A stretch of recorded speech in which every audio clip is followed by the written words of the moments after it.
Everybody, welcome back to the heaviest show in the universe. My name is Kane Irvine, and today we are starting a brand new segment on this channel called Metal's Most Influential Albums, where we talk about the most influential albums in metal history. Today we are starting off with the melodic death metal masterpiece Slaughter of the Soul by At the Gates. Let's get into it.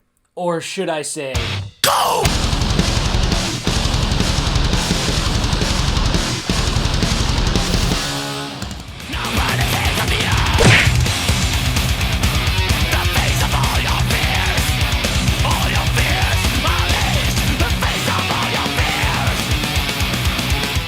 So what was going on with metal at the time? What was happening in the metal environment? Well, it was 1995 and thrash was dying. Well, thrash was dead, actually, except for the obvious goats of the genre still selling albums and touring, selling out stadiums.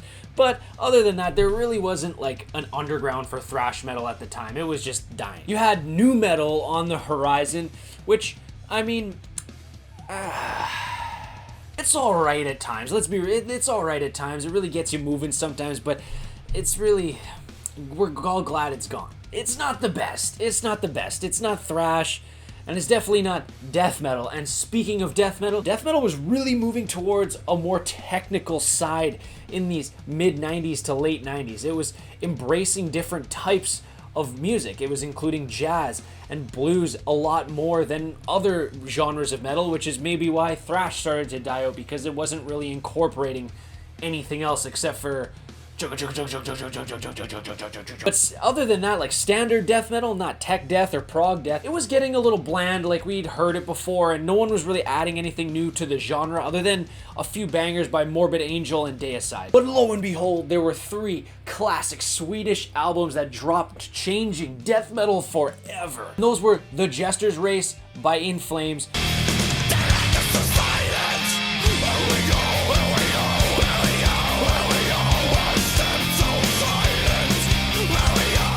Gallery by Dark Tranquility,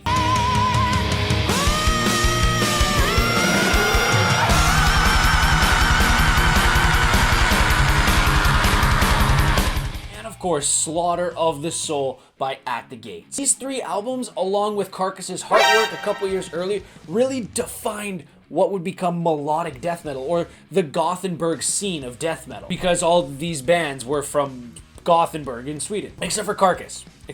But speaking strictly of the influence each of these albums had on metal as a whole, the Slaughter of the Soul is easily the most impactful and the best of these three. You may have your own opinions on which you like more, whether it's The Gallery or The Jester's Race or Slaughter of the Soul, but it's almost inarguable which had more influence on modern metal and metalcore, and that is Slaughter of the Soul. And when we compare release dates of those three albums, it's clear that Slaughter of the Soul was really the first to create melodic death metal. It came out a couple weeks before The Gallery, and it came out about 6 months before The Jester's Race by In Flames. But you can also argue that it's more of a melodic death metal album than even Carcass's Heartwork, which came out in 1993. That's a whole other discussion. This album, to The Gallery and The Jester's Race, it's way hookier, it's way faster, and a lot of the times it's a lot heavier as well, and the production is definitely a lot better. The fate of my heart, condemned.